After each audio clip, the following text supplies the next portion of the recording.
Hello! అందరికీ నమస్తే అండి. నేటి గృహిణికి స్వాగతం. ఇవాళ మన వంటింట్లోకి వాక్కాయలొచ్చినాయండి. చూసారా ఎంత బాగున్నాయో? ఫ్రెష్‌గా ఉన్నాయి. వాక్కాయలైతేని మంచి కలర్‌తో ఉన్నాయి. వర్షాకాలంలో విరివిగా వచ్చే ఈ వాక్కాయలతో మనమైతే వాక్కాయ పప్పు చేసుకుందాం. మన వంటింట్లోకి వచ్చేయండి. వాక్కాయలు మనకి ఆరోగ్యానికి చాలా మేలు చేస్తాయండి. ఇందులో విటమిన్ సి, ఫైబర్, ఐరన్ పుష్కలంగా ఉంటాయండి. ఇవి రోగనిరోధక శక్తిని కూడా పెంచడంలో తోడ్పడతాయి. ఇంత ఆరోగ్యకరమైన వంట ఎలా చేసుకోవాలో చూద్దామా? చూసారు కదా, ఒక గ్లాస్ పప్పు తీసుకున్నానండి. ఇది గ్లాస్ క్వాంటిటీ పావు కేజీ ఉంటుంది. ఇలా మనం నీట్గా మాడిపోకుండా వేయించుకోవాలి. ఇలా వేయించుకున్న తర్వాత నేను ట్యాప్ వాటర్ అయితే ఒక 2 గ్లాసులు వేసి నీట్గా పప్పు అయితే కడుక్కున్నానండి. దీని మీద డస్ట్ అది ఉంటుంది కదా, కాబట్టి ఒకసారి కడిగేసుకోవాలి. కడిగేసుకొని ఈ వాటర్ అంతా వంపేసుకున్న తర్వాత తర్వాత దీంట్లో మనం డ్రింకింగ్ వాటర్ ఒక 2 గ్లాసెస్ వేసుకోవాలి. ఇలా వేయించుకోవడం వల్ల కందిపప్పు కమ్మగా అయితే ఉంటుంది. ఇలా నేను 2 గ్లాసులు వేసుకుని హాఫ్ వాటర్ అయితే వేసుకున్నానండి. ఇలా ఒక 10 నిమిషాలు పక్కన పెట్టుకున్న తర్వాత కందిపప్పు అయితే నానుతుందండి. ఇలా నానిన పప్పు వాడడం వల్ల మనకి త్వరగా అయితే గ్యాస్ట్రిక్ ప్రాబ్లమ్స్ కానీ, కడుపు ఉబ్బరంగా ఉండడం కానీ అలాంటివి అయితే ఉండవంటండి.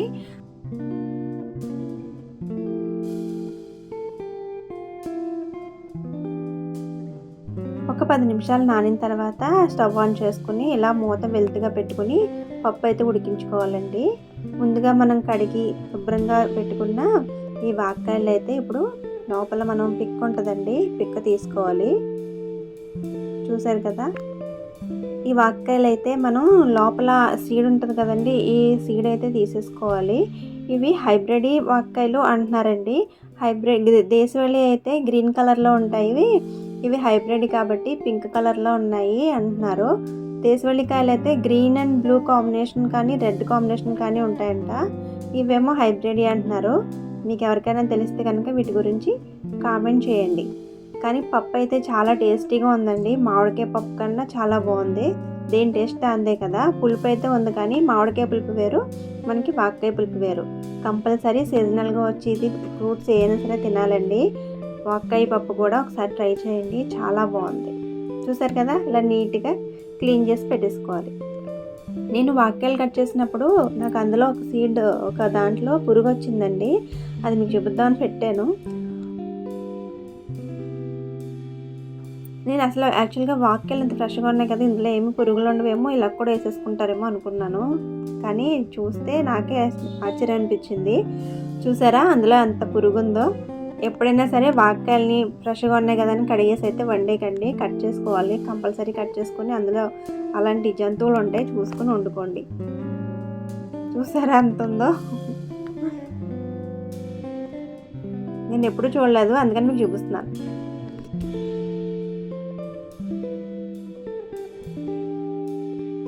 చూసారా, మనం సిమ్లో పెట్టుకున్న పప్పు, ఉడికించుకుంటున్న పప్పు ఇలాగ నురుగులా వస్తుందండి. ఈ నురుగైతే మనకి తీసేసుకోవచ్చు. పైకి ఇలా నురగలా వచ్చిందంతా కూడా తీసేస్తారు. తీసేసిన తర్వాత అప్పుడు మనం మిగిలిన వాటర్తో అయితే మిగిలిన పప్పు కుక్ అయిపోతుంది. ఈ నురగ తీసేసుకోవడం చాలా మంచిదంటండి. కాసేపు ఉడకనిద్దామండి. మళ్ళీ మూత పెట్టేసుకొని ఈ నురగంతా తీసేసి మళ్ళీ మూత పెట్టి పప్పు అయితే సిమ్లోనే ఉడకపెడదామండి. చాలా స్మెల్ బాగుంటుంది, చాలా టేస్ట్ కూడా బాగుంటుంది. ఇంకొక 10 నిమిషాలు అలా ఉడకనిద్దాం.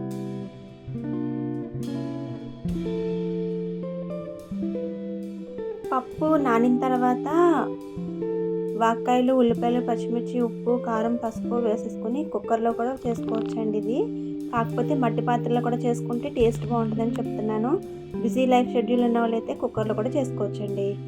చూసారు కదా, ఇప్పుడు ఇలా ఉడికిపోయిన పప్పు ఏమైనా తేటలా వస్తే కనుక అది తీసేసుకోవాలండి.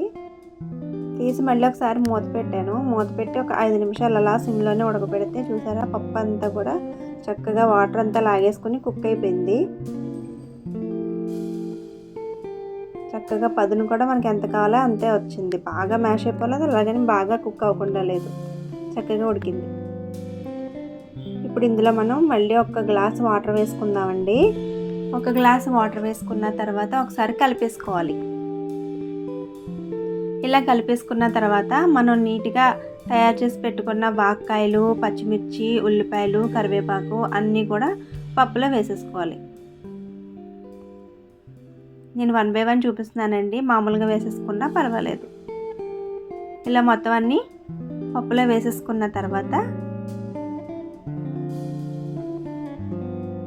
వాక్కాయల కలరే కలరండి. నాకు వాక్కాయ కలర్ అయితే చాలా బాగా నచ్చింది, చాలా బాగుంది కూడాను. పప్పు టేస్ట్ కూడా బాగుంది, వాక్కాయ కలర్ చాలా నచ్చింది.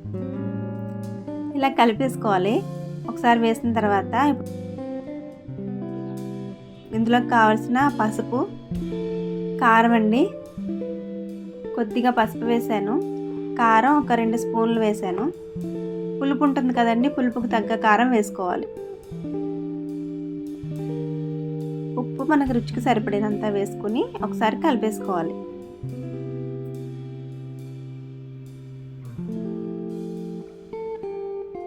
ఇలా కలిపేసుకుని మళ్ళీ ఒక 5 నిమిషాలు ఒకసారి అలా కుక్ అవనివ్వాలి.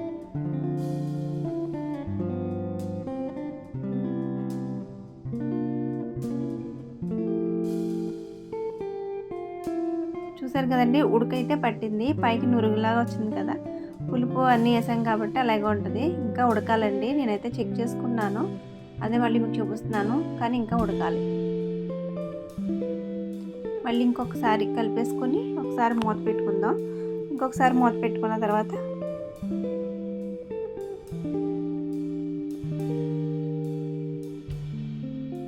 వాక్కాయ పప్పు అసలు చాలా టేస్టీగా ఉందండి. అసలు మా పిల్లలు అసలు వదలలేదండి, చాలా బాగా తిన్నారు. పిల్లలకి పెద్దలకి అందరికీ ఇష్టమైన రెసిపీ కింద ఉంది ఇది.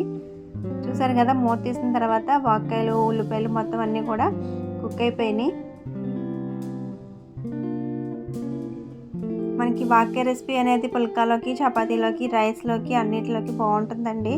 తప్పకుండా ట్రై చేయండి. ఈ రెసిపీ నచ్చినట్లయితే మా ఛానల్ని సబ్స్క్రైబ్ చేసుకోండి. ఇప్పుడు ఉడికిపోయింది కదండి, వాక్కాయ చెక్ చేశాను కదా, మొత్తం మెత్తగా అయిపోయింది.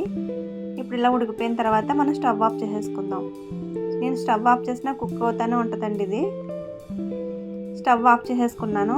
స్టవ్ ఆఫ్ చేసేసుకున్న తర్వాత ఇలా పప్పు గుత్తి పెట్టి మెదిపేసుకోవాలి. మెదిపేసుకుంటే మనకి వేసిన వాక్కాయలు, పప్పు అన్నీ కూడా మ్యాష్ అయిపోతాయి అన్నమాట. ఇలా మెదిపేసుకున్న తర్వాత ఇప్పుడు మనం ఈ పప్పు అంతా కూడా వేరే బౌల్లోకి తీసేసుకున్నానండి. ఎందుకంటే మీకు చెప్పాను కదా చాలాసార్లు, కుండదాకలో వండింది ఆవిరైపోతుంది వాటర్ అంతా అని.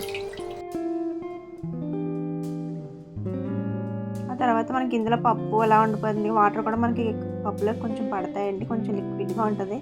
మరి ఇంత గట్టిగా అయితే తినం కదా, కొంచెం వాటర్ వేసుకుంటాం.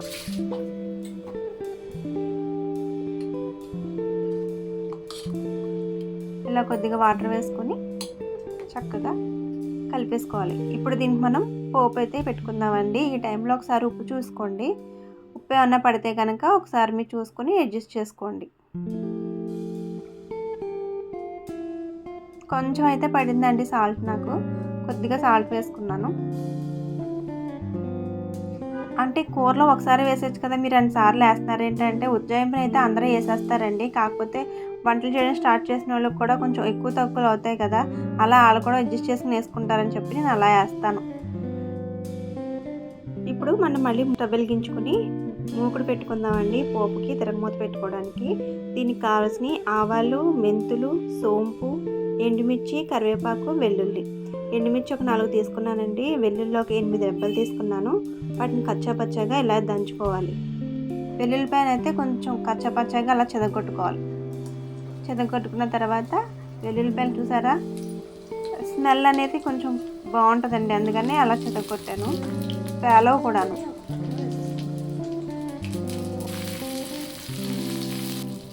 సోంపు వేసానండి. మాకు ఎక్కువ పోపులో సోంపు, జీలకర్ర వేసుకుంటాం. కొంతమంది ఇంగువ కూడా వాడతారు.